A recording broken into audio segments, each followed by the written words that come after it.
Halo, kembali lagi di perkuliahan pengujian perangkat lunak pada bagian black box testing, yaitu teknik analisis nilai batas. Mari kita bahas tentang analisis nilai batas ini. Jadi analisis nilai batas ini adalah teknik pengujian kotak hitam ataupun black box nih, di mana si kasus ujinya itu dirancang berdasarkan nilai batasnya sesuai dengan namanya ya. Dan juga teknik ini didasarkan pada pengujian di batas-batas antara partisi yang berurutan seperti kolom dengan masukan numerik ataupun daftar nilai alfabetis dalam sebuah menu. Teknik ini pada dasarnya ya merupakan peningkatan ataupun perluasan dari partisi ekuivalensi dan juga dapat digunakan untuk memperluas teknik pengujian black box dan juga white box lainnya. Nah, di sini contohnya ya, di sini adalah kayak pertimbangan sebuah printer yang memiliki opsi inputannya itu untuk jumlah salinan yang akan dibuat itu dari 1 hingga 99. Nah, berarti di sini kita lihat ya, ada invalidnya, ada validnya, dan juga invalidnya. Untuk pengujian, kita akan nih mengambil nilai minimum dan juga maksimum untuk batasnya dari partisi yang valid, yang dimana berarti adalah dari 1 hingga 99. Nah, bersama-sama dengan nilai pertama atau terakhir di masing-masing partisi tidak valid yang berdekatan dengan partisi validnya. Berarti kan di sini itu adalah bernilai 0 dan juga 100 ya dalam kasus ini. Jika ya suatu kondisi masukan itu menentukan rentang nilai, tulis kasus uji itu untuk ujung-ujung rentang tersebut, dan kasus uji masukan tidak valid itu untuk situasi berada tepat di luar ujung-ujung tersebut. Jadi ya, analisis nilai batas ini merupakan teknik pengujian yang berkonsentrasi pada nilai input yang merancang kasus uji dengan nilai input atau masukan yang berada pada atau dekat dengan si nilai batasnya. Nah, jadi untuk numerical inputnya itu adalah jika nih suatu kondisi masukan menentukan nih sejumlah nilai, maka tulis kasus uji tersebut untuk jumlah nilai minimum dan maksimumnya, serta satu nilai di bawah dan juga di bawah nilai-nilai ini. Misalnya nih ya, jika sebuah berkas masukan input berisi dari 1 hingga 255 untuk dari catatannya, maka di sini kita harus melihat nih gitu kan. Untuk dari kasus ujinya, nilai paling bawah adalah nilai 0. Kemudian nilai dari minimumnya adalah nilai 1 karena dibilang bahwa inputannya berisi dari 1 hingga 255. Nah, kemudian di atas nih nilai batasnya itu adalah 256. Jadi di sini adalah jika masukan dan keluaran dari suatu program itu adalah himpunan berurutan, gitu ya kan, kayak berkas sekuensial, kemudian juga daftar linier, kemudian juga tabel, maka fokuskanlah perhatian pada elemen pertama dan juga elemen terakhir dari himpunan tersebut. Nah, bagaimana jika dengan namanya inputan itu adalah alfabetikal? Misalkan nih, pada halaman register untuk memasukkan username dengan menerima minimum 8 karakter dan juga maksimum 12 karakter. Nah, di sini sudah disebutkan minimum dan juga maksimumnya. Maka validnya adalah 8 hingga 12 karakternya.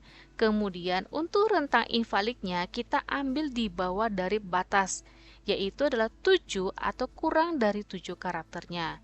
Kemudian nih, untuk di batas paling atas kita naikkan satu angka ataupun satu langkah di atasnya, maka adalah 13 ataupun lebih dari 13 karakter. Nah, kemudian kita bahas lagi ya, masih di analisis nilai batas. Jadi di tahap analisis nilai batas itu sama aja ya. Ada tahap-tahapnya juga pengerjaannya. Yang pertama adalah tentukan dulu nih jumlah inputnya dan juga test case-nya. Kemudian juga buatkan tabel analisis nilai batasnya. Contoh yang pertama, pada program luas persegi dengan nilai input adalah X, di mana rentang yang diinput itu adalah 1 hingga 100. Lalu diminta nih, lakukanlah pengujian analisis nilai batas ataupun boundary value analysis. Jadi di sini yang kita lihat adalah satu kemungkinan adalah memberikan semua nilai 1 hingga 100 satu persatu ke programnya, kemudian melihat perilaku yang diamati gitu. Nah, di sini adalah kita pasti nih menganggap bahwa kita harus menjalankan program ini 100 kali untuk memeriksa setiap kali nilai input gitu. Dalam analisis nilai batas, harus memilih nilai pada ataupun dekat ke batas dan juga semua nilai input mungkin memiliki salah satu dari berikut ini. Ya, jadi di sini kita tidak mungkin ya 100 kali namanya kita mencoba dari fitur tertentu ini karena namanya kita juga harus menguji fitur yang lain. Maka di sini adalah kita melakukan pengujian analisis nilai batas itu pertama tentukan dulu jumlah inputnya dan juga test case-nya. Kita balik lagi ke soalnya adalah pada program luas persegi dengan nilai input S, rentangnya 1 hingga 100. Kemudian kita ada rumusnya nih gitu kan. Itu rumus berdasarkan dari buku software testing. Di sini itu rumusnya adalah jumlah test case di mana 4N ditambah 1, di mana N itu adalah jumlah nilai batasnya. Nah, berarti di sini adalah jumlah input hanya satu kali. Maka 4 dikali 1 ditambah 1, maka kita hanya mencoba 5 test case standarnya. Ya, ini standarnya 5 test case. Tapi kalau kalian mau ingin melakukan test case-nya lebih dari 5 juga diperbolehkan. Nah, kemudian di sini adalah nilai nih, nilai pada ataupun dekat ke batas untuk nilai inputan yang mungkin nih akan kita gunakan ke dalam test case-nya. Itu adalah nilai minimum, kemudian juga ada nilai di bawah minimum, kemudian juga nilai maksimum, kemudian juga nilai di atas dari maksimum, kemudian dari nilai rata-rata si nilai itu. Nah, berarti di sini kita lihat ya, di sini tuh nilai rendahnya kan nilai 1 nih, karena kan 1 hingga 100. Kemudian di bawah dari 100 itu adalah nilai 0. Kemudian nilai maksimumnya itu adalah nilai 100. Di atas dari nilai maksimum itu adalah kita ngambilnya 101 nih. Satu langkah ataupun satu angka di atasnya. Kemudian juga nilai di rata-ratanya. Nah, setelah kita di tahap namanya untuk penentuan jumlah input dan juga test case-nya itu, maka kita lanjutkan dengan membuat tabel analisis nilai batasnya. Jadi di sini adalah tabel analisis nilai batas kasus uji program perseginya. Jadi di sini ada tertera test case-nya sampai ada 5 kali, kemudian kita melakukan input X-nya itu sesuai dengan namanya si test case-nya kita akan coba, kemudian juga expected output-nya gitu. Jadi kalau kita nih test case pertama, kita nilai inputnya nilai S, itu kan nilai minimum nih. Berarti kan expected dari outputnya adalah 1. Karena kan kalau untuk dari persegi itu adalah untuk luasnya itu adalah sisi dikali sisi. Kemudian contoh yang kedua. Nah, contoh yang kedua ini kita mengambil ya untuk dari masalah soal alfabetik nih. Jadi dikatakan nih, pada halaman register untuk memasukkan username-nya itu dengan menerima minimum 8 hingga maksimum karakter 12. Maka lakukanlah pengujian analisis nilai batasnya. Masih dengan tahap-tahap yang sama kayak yang sebelumnya itu adalah yang pertama, tentukan jumlah input dan juga test case-nya. Kita gunakan 4N tambah 1, berarti 4 kali 1 tambah 1 maka jadi 5. Maka kita menggunakan dengan 5 test case standarnya. Ingat ya, ini standarnya. Kalau kalian mau menggunakan semua, boleh saja. Nah, berarti di sini adalah kita bisa tentukan. Untuk validnya adalah 8 hingga 12 karakter. Untuk invalidnya, kita lihat nih, untuk batas bawahnya 7 atau kurang dari 7 karakter. Kemudian invalidnya untuk dari batas atas itu adalah 13 ataupun lebih dari 13 karakter. Oke, kemudian kita masuk ke dalam namanya tahap kedua, yaitu adalah buat tabel analisis nilai batasnya. Jadi si test case pertama ini adalah di mana si inputannya di bawah 8 ya. Yang test case kedua ini pas nih 8 karakternya. Kemudian di test case ketiga ini inputannya itu di antara 9 hingga 11. Kemudian di test case yang keempat itu di mana inputannya itu pas di 12 karakternya. Kemudian di test case yang kelima ini adalah di mana inputnya itu di atas 12 karakter. Jadi di sini kan expected outputnya itu kan pasti ada dua ya gitu kan, antara input values-nya itu di luar dari range gitu ya kan, ataupun kalian bikin invalid juga boleh. Kemudian satunya itu adalah username. Istilahnya adalah yang kita inputkan itu adalah sesuai dengan namanya si spesifikasi yang kita minta di awalnya.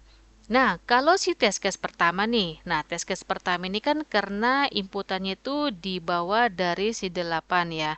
Maka berarti di sini adalah inputnya itu ataupun nilai inputnya itu di luar dari range-nya gitu kan, karena di bawah dari nilai batasnya. Kemudian kalau pas nih 8 karakter, harusnya kan dia menampilkan dari sesuai dengan username yang di awal. Nah, kalau yang test case ketiga ini, karena namanya di antara 9 hingga 11 tuh pasti sesuai dengan username yang sudah diinputkan di awal. Nah, kalau contohnya nih, yang test case 4 diinputkan itu 12 karakter, itu kan masih dalam range-nya, maka yang akan ditampilkan itu adalah username-nya.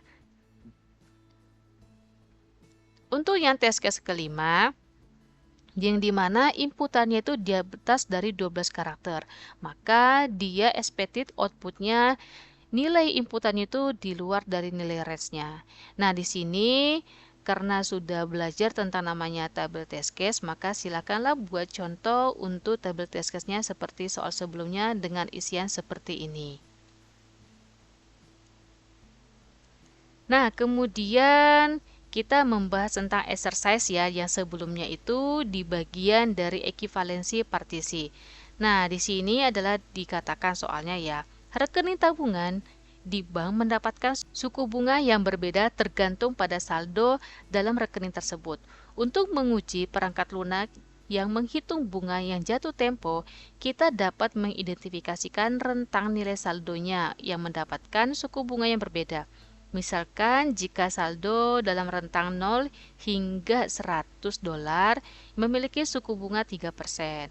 Kalau saldonya di atas 100 dolar hingga 1000 US dollar memiliki suku bunga 5%. Kemudian kalau saldonya nih udah 1000 ke atas itu maka memiliki suku bunganya tuh 7%. Nah, di sini juga ada tertera ya untuk nilai dari validnya berapa, kemudian juga invalidnya berapa. Untuk ini kita berfokus ya pada ekivalensi partitioning dan juga analisis nilai batas untuk dua kondisi uji ataupun test condition ya. Bisa dibilang sih ini tuh merupakan penggabungan dari dua tabel yaitu ekivalensi partisi dan juga boundary. Tabel ini juga merangkum strategi pengujian perangkat lunak yang menggunakan dua teknik ini untuk dua kondisi yang kalau kita lihat ya itu adalah namanya saldo dalam rekening ataupun balance in account dan juga suku bunga ataupun interest rates gitu. Nah, di sini di dalam namanya kolom dari kondisi tes ini ataupun kondisi uji ini kita mulai dari yang balance in account ataupun saldo dalam rekening. Nah, di sini adalah di mana pengujian saldo dalam rekening membagi nilai-nilai menjadi beberapa partisi valid dan juga tidak valid, serta nanti kita mengidentifikasikan nilai-nilai batasnya. Nah, di sini kita mulai pada partisi validnya. Nah, di sini di partisi valid ini ada 3 rentang ya, itu untuk dipertimbangkan secara validnya. Itu dari 0 dolar hingga 100 dolar, kemudian 101 dolar hingga 999,99 dolar, kemudian juga 1000 dolar hingga maksimal dolar ataupun nilai maksimumnya. Nah, berarti di sini kita cari lagi nih setelah valid kemudian ke invalidnya. Untuk yang invalidnya itu juga ada 3 kondisi saldo dianggap tidak valid. Nah, di sini ada di mana saldo itu kurang dari 0 dolar, kemudian juga saldo itu lebih besar dari nilai maksimumnya. Kemudian, nah ini juga bisa aja nilai yang bukan bilangan bulat ataupun non-integer jika saldo adalah bidang masukan yang seharusnya berupa numerik. Nah, setelah sudah ketemu nih tidak validnya, maka kita buatlah untuk dari batas validnya ataupun valid boundariesnya yang merupakan nilai-nilai batas yang valid yang harus diuji mencakup ujung setiap partisi validnya. Nah, di sini kita temukan ya, berarti ada yang 0 dolar yang paling rendah, kemudian juga ada 100 US dolar, kemudian juga $101, kemudian juga $999,99, kemudian juga ada $1000 dan juga ada sampai maksimal dolarnya.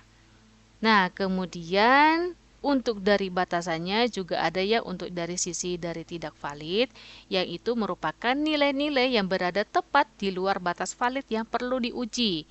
Nah, yang di sini kan ada dua ya, itu adalah minus 0,01 tepat di bawah batas minimum $0, dan juga satu lagi adalah nilai maksimum ditambah 0,01 tepat di atas batas maksimum si maksimumnya.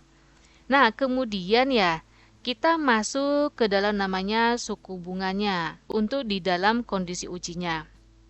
Jadi, di sini itu adalah dia melakukan pengujian suku bunga berfokus pada nilai-nilai diskrit ataupun nilai terpisahnya.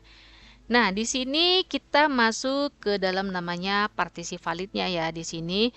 Karena hanya 3 nilai suku bunga yang dianggap valid, yaitu ada 3%, 5%, dan juga 7%.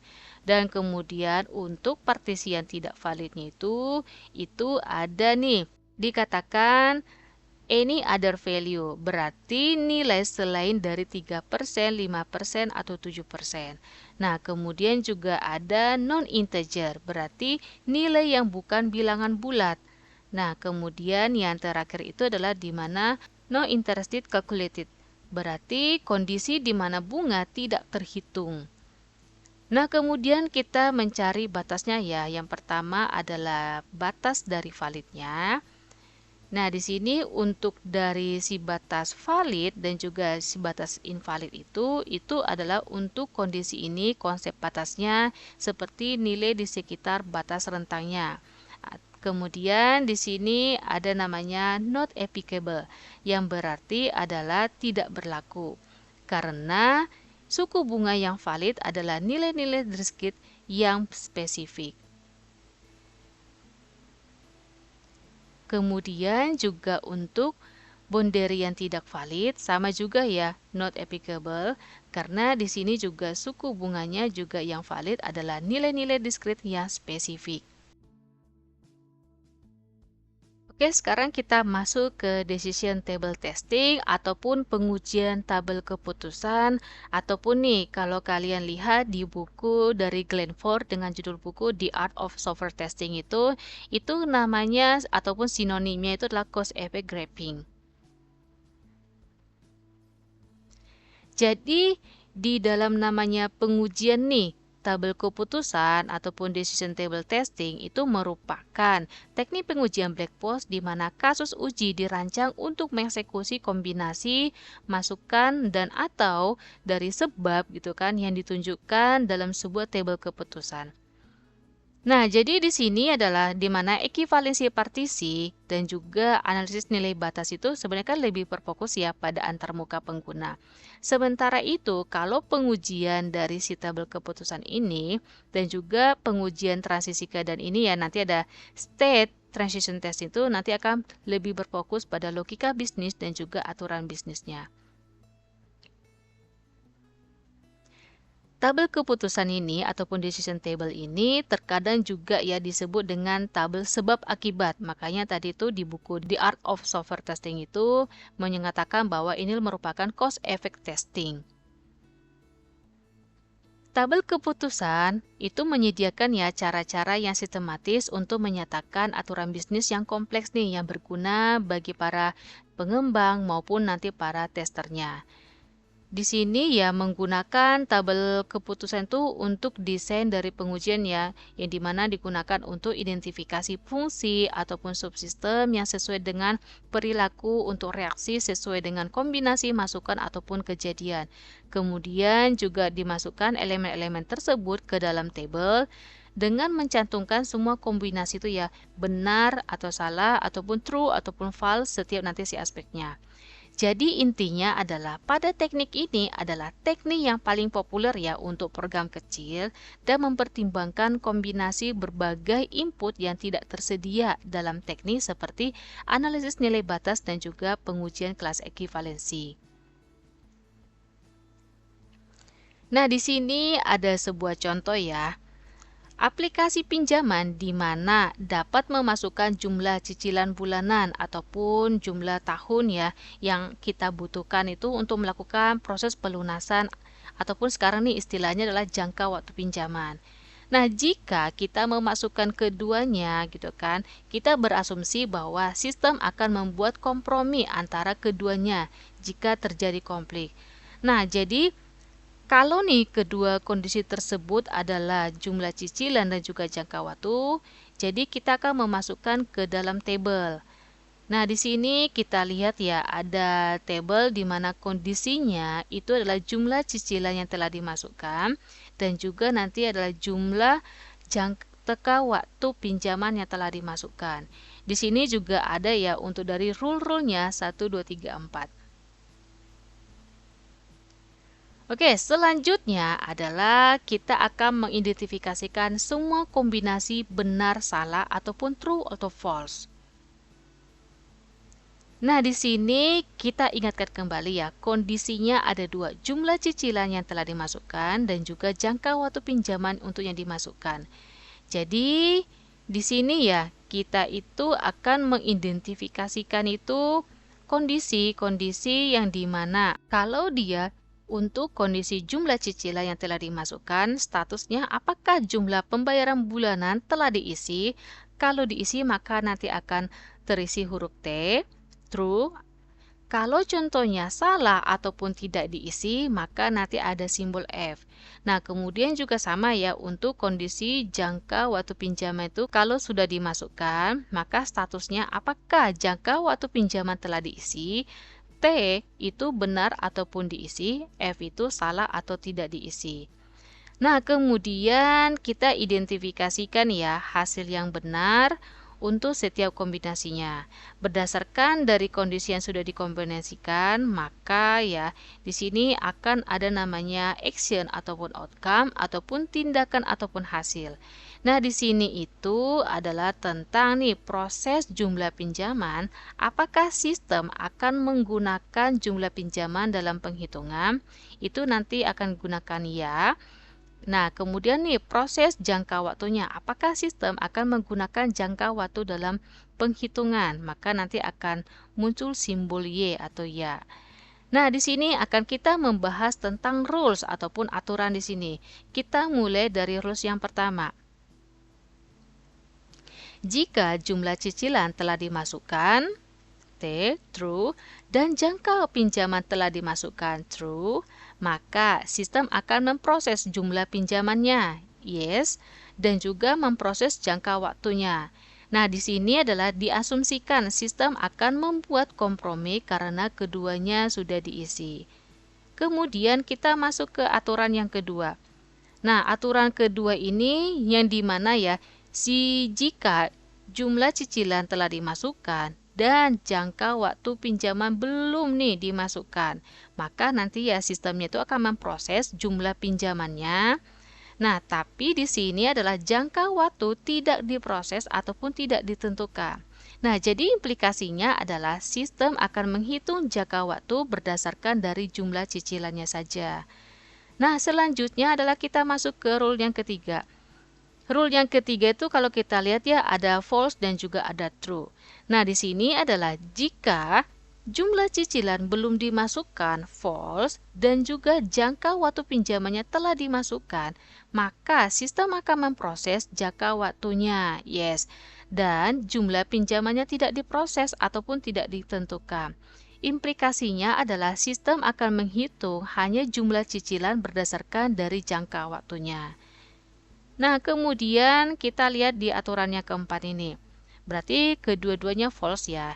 Berarti di sini adalah jika jumlah cicilan belum dimasukkan false dan juga jangka waktu pinjaman belum dimasukkan, maka kolom tindakan ataupun hasil kosong itu implikasinya sistem kemungkinan tidak dapat melanjutkan prosesnya.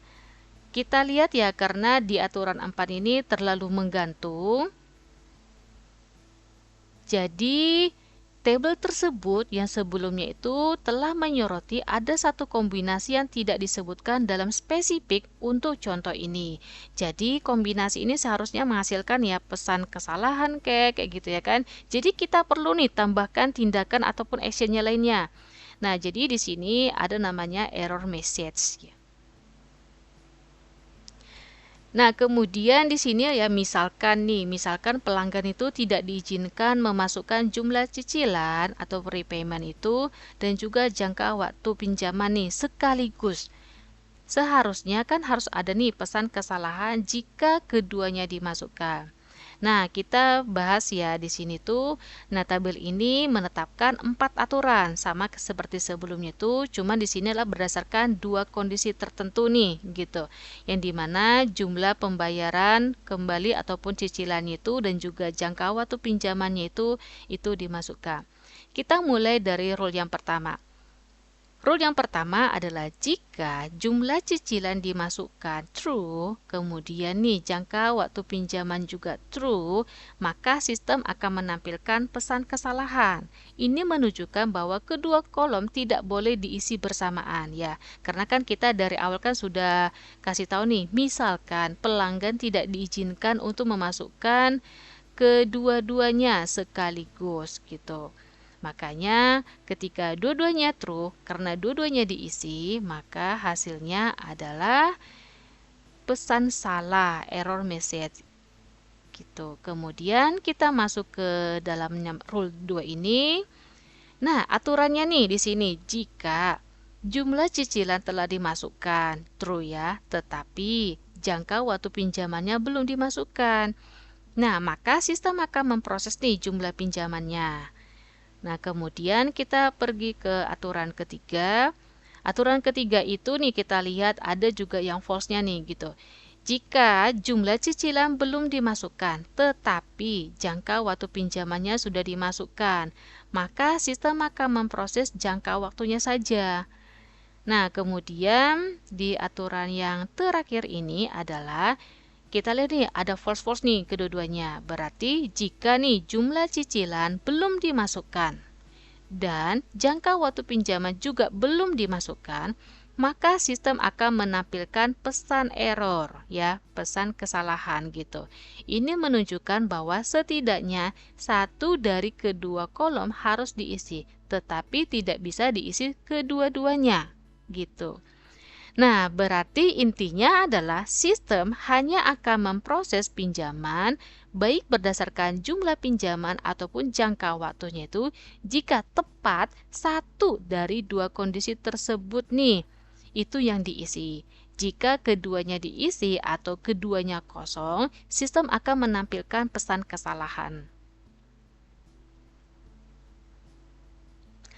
Nah, kemudian kita juga dapat menyajikan ini ya dengan cara berbeda, yaitu kan dengan namanya mendaftarkan semua nih tindakan-tindakan ke dalam satu sel pada satu baris. Nah, kalau yang kita lihat ini, tabel ini adalah menetapkan 4 juga aturan berdasarkan dua kondisi, apakah nih jumlah cicilan ataupun jumlah si waktu pinjam itu telah dimasukkan. Kita mulai dari si aturan pertama ya. Aturan pertama itu adalah jika jumlah cicilan telah dimasukkan true nih ya, dan kemudian jangka waktu pinjamannya juga true, maka hasilnya adalah pesan kesalahan. Ini menunjukkan bahwa kedua kolom tidak boleh diisi ya bersamaan nih gitu. Kemudian yang kedua ini, aturan kedua adalah di mana jumlah cicilan telah dimasukkan true ya, tetapi jangka waktu pinjaman itu belum dimasukkan, maka hasilnya adalah bisa nih diproses dari jumlah pinjamannya. Kemudian dari yang aturan ketiga ini, jika jumlah cicilan belum dimasukkan, false ya di sini, tetapi si jangka waktunya sudah dimasukkan, maka hasilnya itu adalah di mana dia hanya memproses dari si jangka waktunya. Untuk rule yang terakhir ini adalah jika jumlah cicilan belum dimasukkan, bahkan nih jangka waktu pinjaman juga belum dimasukkan, maka hasilnya adalah menampilkan pesan kesalahan. Ini menunjukkan bahwa setidaknya dari satu dari kedua kolom harus diisi.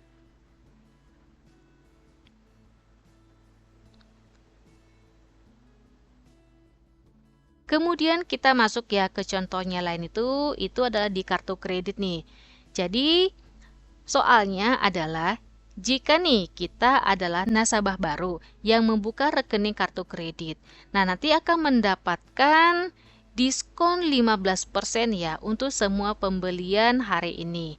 Kemudian jika nih kita itu adalah si nasabah lama gitu, nanti akan namanya mendapatkan diskon 10%. Nah, kalau punya kupon, maka kita akan mendapat 20%. Tetapi kupon tersebut tidak dapat digunakan bersamaan dengan diskon nasabah baru. Ingat ya. Nah, kemudian berarti jumlah diskon itu nanti akan dijumlahkan jika berlaku ya. Kalau diskonnya itu diberlakukan ya, perhatikan juga di situ. Nah, di sini di dalam tabel ini ada kita lihat ya. Oke, di sini ada kondisinya ada 3, kemudian juga ada actionnya ada 1. Kemudian di sini juga ada namanya kombinasinya itu ada 8 ya. Jadi kombinasi dari ketiga-tiganya gitu.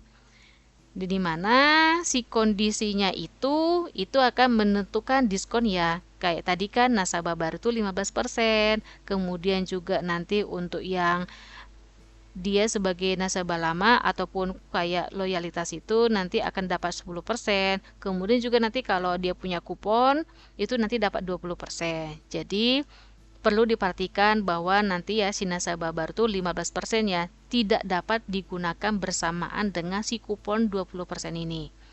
Oke, kita mulai dengan penjelasan setiap rule-nya ya, di situ setiap aturannya.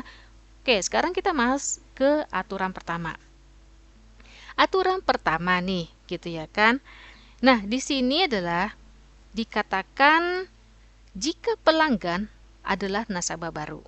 Kemudian dia punya kartu loyalitas ataupun istilah itu kayak nasabah lama nih. Kemudian memiliki kupon gitu.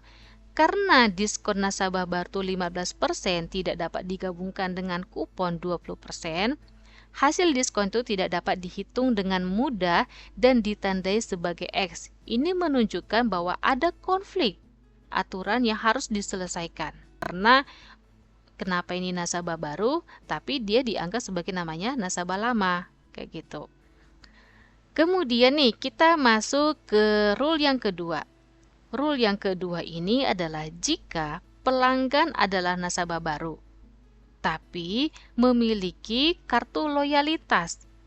Gitu ya kan, berarti nasabah lama nih, tetapi tidak memiliki kupon. Ya false gitu.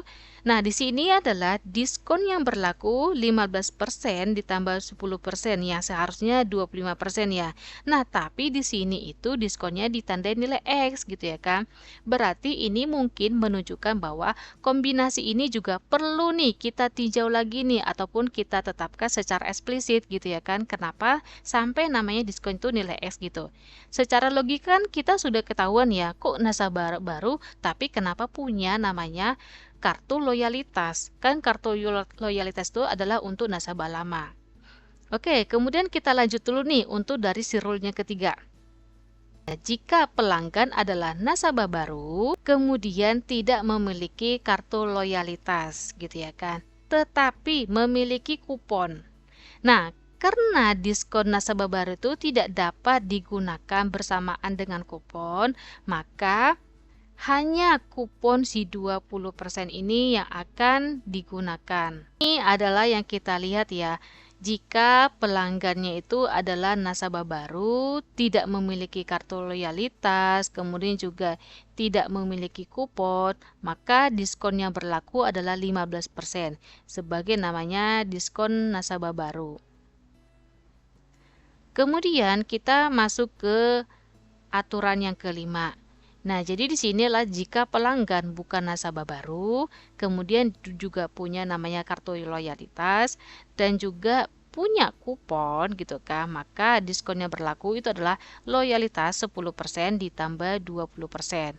Jadi nanti di situ ada tertera total diskonnya itu adalah 30%.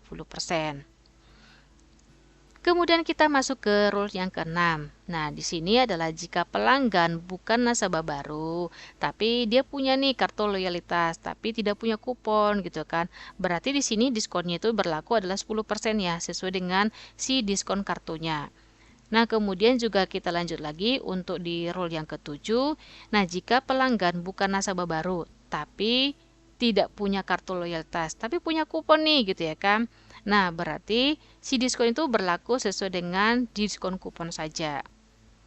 Nah, kemudian juga untuk aturannya nomor 8 itu adalah jika nih ketiga-tiganya false, berarti bukan nasabah baru, bukan dari namanya si nasabah lama gitu ya kan, kemudian juga tidak punya kupon, berarti diskonnya berlaku adalah 0%.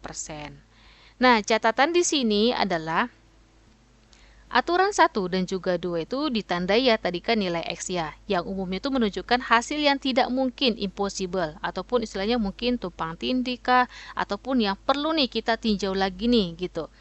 Berdasarkan instruksinya tadi gitu kan dikatakan kalau diskon nasabah baru 15%, tidak dapat menggunakan kupon gitu.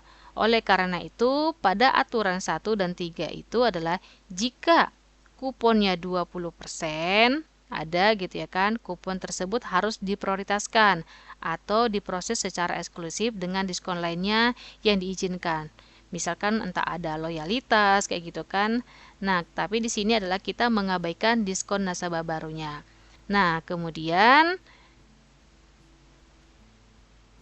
mengingat kembali hasil tindakan yang sama ataupun kemungkinan pesan kesalahan yang identik untuk tadi ya si bagian rule yang satu dan juga rule yang kedua itu, maka tabel tersebut kita bisa persingkat ya ataupun mungkin kita istilahkan kita gabungkan.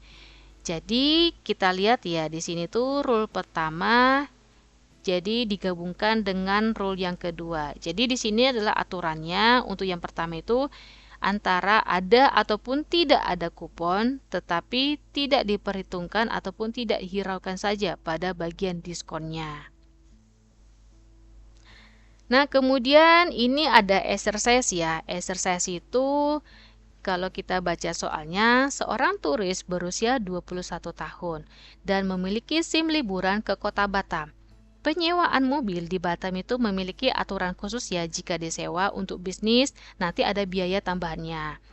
Nah, kemudian di sini dikatakan lagi nih, jika turis kurang dari 21 tahun atau tidak memiliki SIM, maka sistem akan menampilkan mobil tidak dapat disewakan.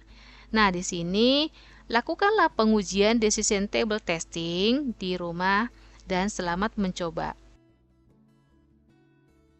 Oke, kita masuk lagi ya ke tekniknya lain itu adalah state transition testing ataupun diagram bagan ataupun transisi status ya, yang dimana nanti memberikan tampilan grafis dari sistem yang membantu nih kita memahami perilaku dari sistemnya.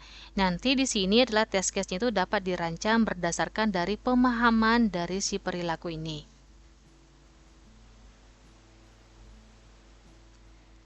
Jadi si pengujian transisi status ini ataupun state transition testing ataupun nih pengujian status terbatas ataupun finish state testing adalah teknik pengujian dari si black box ya yang menggunakan diagram transisi status ataupun state chart diagram gitu ya kan.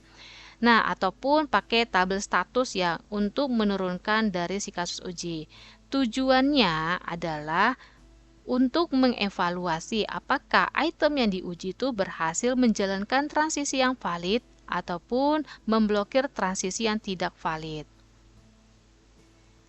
Beberapa aspek dari sistem dapat digambarkan dalam apa yang disebut sebagai mesin status terbatas ataupun finish state machine.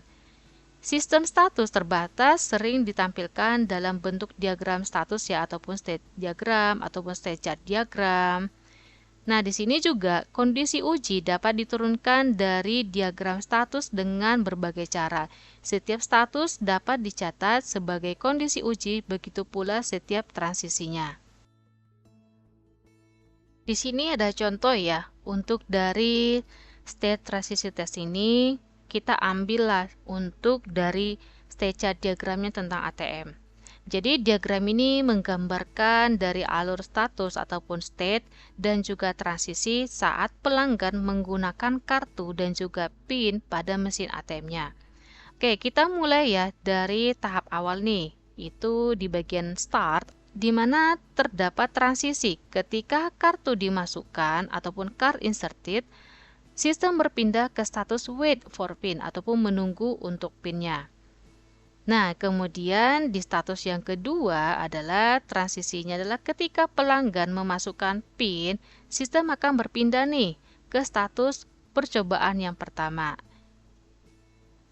Di percobaan yang pertama, di sini adalah transisi berhasil jika PIN-nya oke ataupun benar, maka nanti si pelanggan itu kan mendapatkan akses langsung ke akun ataupun akses ke rekeningnya.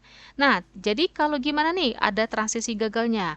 Berarti di sinilah jika PIN-nya itu salah, maka nanti sistem akan berpindah ke status second try ataupun percobaan yang kedua.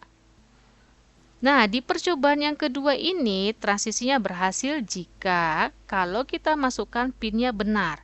Maka di sini adalah si pelanggan mendapatkan akses ke akun ataupun akses ke rekening. Nah, kalau nanti si transisinya gagal, berarti PIN-nya salah ya di sini. Berarti sistem akan berpindah ke percobaan yang ketiga. Di percobaan yang ketiga ini ada namanya transisi berhasil jika kalau PIN-nya oke ataupun benar itu, maka dia akan mendapatkan ya ke akses ke akunnya, ke akses ke rekeningnya. Nah, kalau gagal itu, maka nanti dia bisa masuk ke dalam namanya kartu ditahan, gitu ya kan. Nah, tapi kalau dia percobaan ketiga benar, maka dia akan masuk ke dalam namanya si akun rekeningnya kita. Nah, kalau nih kita masuk ke dalam namanya kartu ditahan ataupun ITCAR itu berarti status akhir yang dicapai jika PIN-nya dimasukkan salah sebanyak 3 kali berturut-turut. Jadi kesimpulan intinya di dalam namanya state transisi testing untuk contoh bank ATM ini adalah pelanggan memiliki maksimum 3 kali kesempatan untuk memasukkan PIN dengan benar. Jika PIN dimasukkan dengan benar pada percobaan pertama, kedua, atau ketiga, maka nanti akan dialihkan ke dalam namanya akses ke rekening yang diberikan. Jika PIN salah pada percobaan ketiga, maka kartu akan ditahan oleh mesin.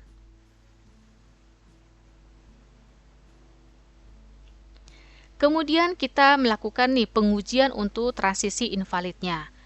Nah, di sini ada sebuah tabel, di mana tabel itu menggambarkan bagaimana sistem berpindah dari status saat ini, gitu kan, berarti dari baris dari baris ke status berikutnya ke dalam bentuk sel berdasarkan peristiwa ataupun aksi ataupun pada kolom.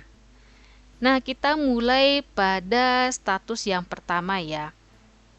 Nah, status yang pertama ataupun start state. Jika terjadi aksi insert card, ya kita masukkan nih kartunya, sistem kan akan berpindah nih ke status yang kedua, yaitu wait for PIN. Aksi dari valid PIN ini ataupun invalid PIN ini tidak dapat terjadi dalam status ini ya, ingat itu, maka ditandai dengan tanda hubung strip.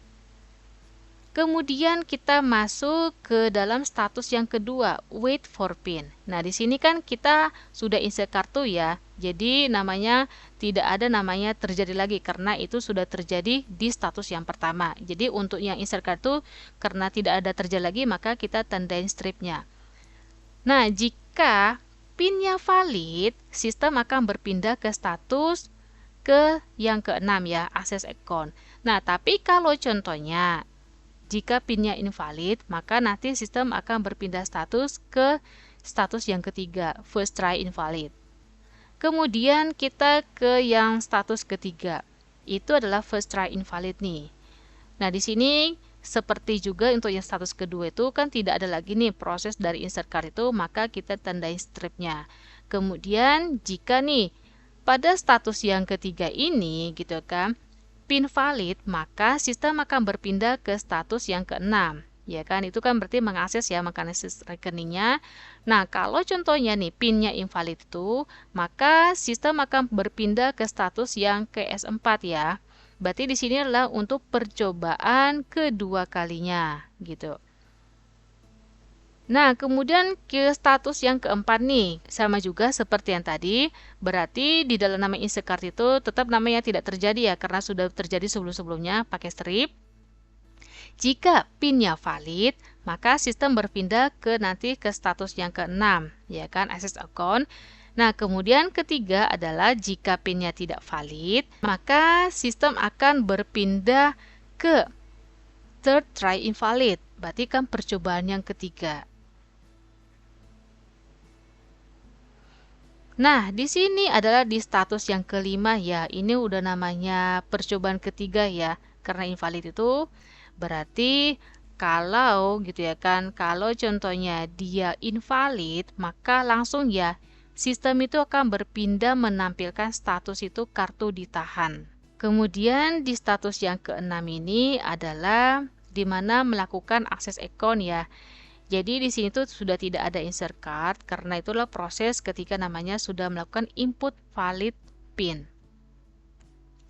Kemudian juga ya di valid PIN dan juga invalid itu ditandai dengan tanda tanya. Itu menunjukkan bahwa transisi keluar dari status akses rekening itu belum ditentukan dalam tabel ini. Misalnya nih, setelah penarikan ataupun pembatalan gitu. Nah, kemudian di status yang terakhir itu ada namanya it card ataupun kayak kartu ditahan.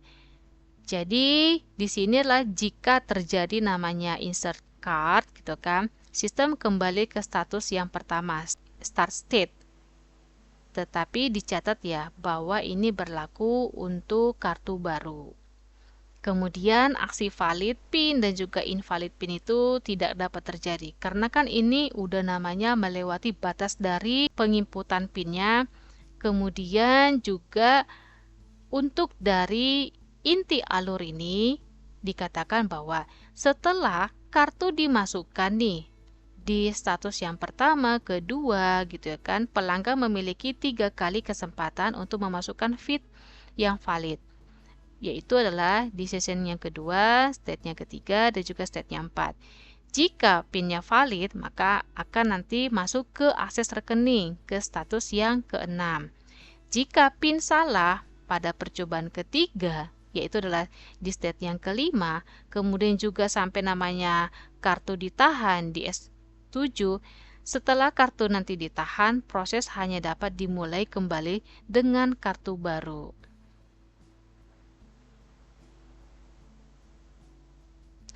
Kemudian kita masuk ke pengujian use case.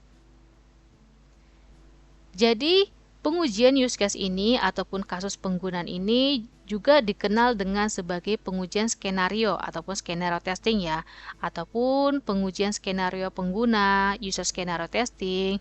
Itu merupakan teknik pengujian dari Blackbox di mana si kasus uji itu dirancang untuk menjalankan skenario dari kasus penggunaannya. Nah, kemudian ya di use case yang ini itu adalah urutan langkah-langkah yang menjelaskan interaksi antara si pengguna, aktor, ataupun sistem atau sebagai subjek. Nah, kemudian di sini juga setiap kasus penggunaan menentukan perilaku yang dapat dilakukan oleh subjek melalui kolaborasi dengan satu ataupun lebih aktor. Jadi, interaksi antara aktor dan juga subjek ini dapat mengakibatkan perubahan pada satu subjeknya. Kemudian, interaksi ini juga dapat direpresentasikan ataupun ditampilkan secara grafis melalui dari diagram aktivitas, alur kerja, ataupun workflow activity diagram, atau model proses bisnis ataupun business process models. Interaksi ini juga dapat dijelaskan ya sebagai serangkaian langkah ataupun bahkan nih dalam bahasa alaminya.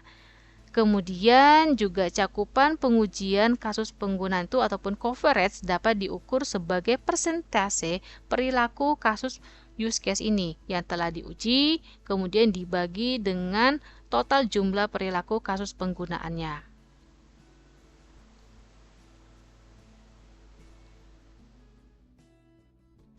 Nah, di sini untuk dari sebuah contoh ya, ini adalah PIN bank ATM. Jadi, kita akan memiliki kasus uji untuk skenario keberhasilan dalam satu kasus uji untuk setiap skenario kegagalan ataupun ekstensinya. Nah, di sini kalau kita lihat itu adalah dijelaskan interaksi antara aktor ya, A, dan juga sistemnya S pada ATM. Jadi skenario keberhasilan utama itu kita lihat ada 5 langkah ya. Yang pertama itu adalah di mana si aktornya itu memasukkan kartu. Kemudian langkah keduanya itu adalah di mana sistem itu melakukan validasi kartu dan juga nanti minta PIN untuk dimasukkan. Nah, langkah ketiganya itu adalah di mana si aktornya itu akan memasukkan PIN nih. Kemudian langkah selanjutnya adalah sistem akan memvalidasi PIN. Nah, kemudian langkah yang 5 itu adalah di mana sistem akan memberikan akses ke rekeningnya. Nah, di sini ada namanya skenario tambahan ataupun kegagalan ataupun extension. Nah, jadi skenario ini terjadi sebagai ekstensi ataupun perpanjangan ataupun kegagalan dari langkah-langkah yang di atas yang disebutkan yang tadi yang 55 itu. Nah, kemudian kita bahas nih satu persatu dari extensionnya. Untuk yang 2i ini adalah terjadi setelah si langkah kedua jika kartu tidak valid. Maka si sistem S itu menampilkan pesan dan juga menolak untuk mengeluarkan kembali si kartunya. Kemudian nanti ya ada namanya si 4A ini terjadi setelah si langkah yang 4. Jika PIN tidak valid, sistem juga akan menampilkan pesan meminta percobaan ulang. Ingat ya, maksimal 2 kali. Nah, kemudian nih, ekstensi yang terakhir itu adalah 4B, terjadi setelah percobaan ulang yang keempat-A, jika PIN-nya tidak valid sebanyak 3 kali. Nah, di sini ya, sistem itu nanti akan nge-eat card ataupun menahan kartu dan keluar dari sesi. Jadi intinya adalah skenario utama itu adalah aktor memasukkan kartu dan PIN yang valid sehingga sistem memberikan akses. Terdapat 3 skenario kegagalan, kartu tidak valid atau dikeluarkan kembali, PIN-nya salah, dicoba sampai 2 kali, dan juga PIN salah input itu 3 kali langsung kartu ditahan.